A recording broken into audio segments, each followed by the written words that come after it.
Olha, e nesse domingo está prevista uma manifestação aqui na Avenida Paulista que deve reunir o ex-presidente Jair Bolsonaro e aliados e outros políticos aqui do país.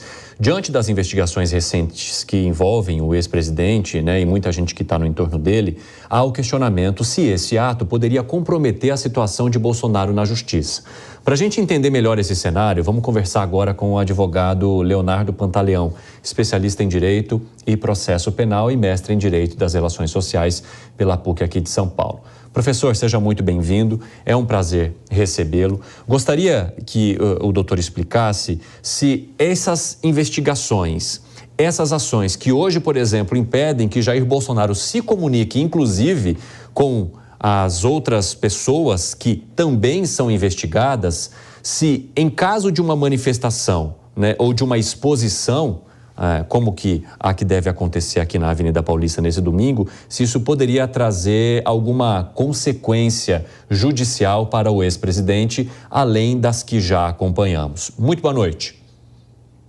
Boa noite, é um prazer falar com você, com todos que nos acompanham.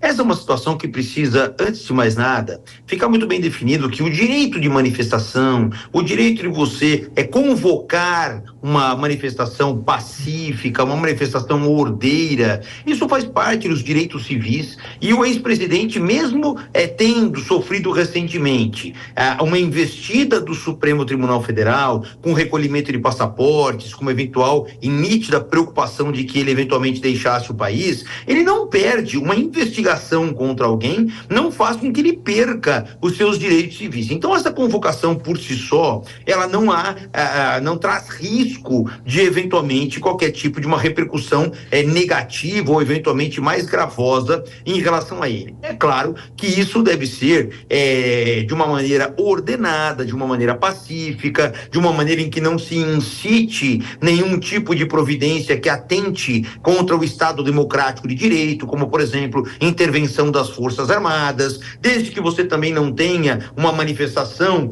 ela mesma, uma manifestação armada, em que se ameace ali tomar o poder, ou que se apregoe o fim de determinadas instituições, porque aí sim nós estaríamos além dos limites permitidos pela legislação constitucional e infraconstitucional. Mas a manifestação por si só, ela não traz qualquer tipo de risco jurídico. Doutor, eu acredito que haja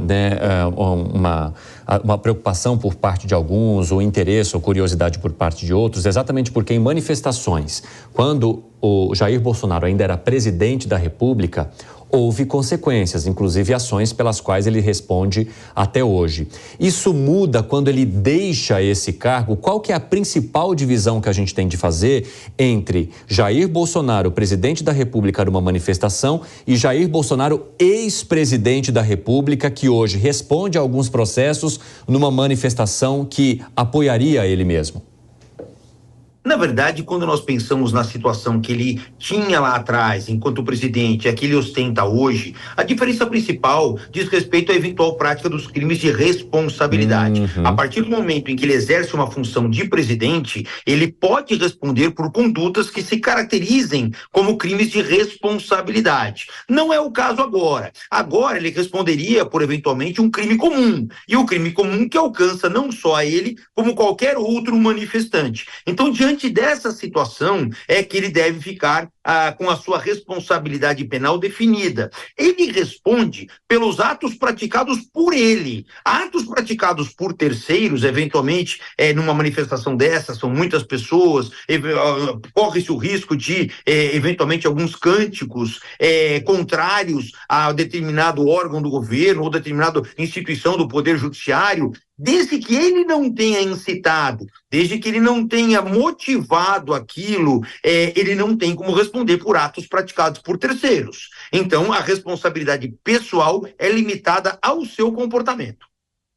Doutor Leonardo Pantaleão, que é especialista em Direito e Processo Penal, também mestre em Direito das Relações Sociais pela PUC de São Paulo, eu agradeço pela conversa hoje e principalmente por o senhor esclarecer de maneira didática as situações às quais o ex-presidente estaria exposto nessa manifestação que deve acontecer nesse domingo. Uma ótima noite para o senhor. Uma ótima noite a todos e até uma próxima oportunidade.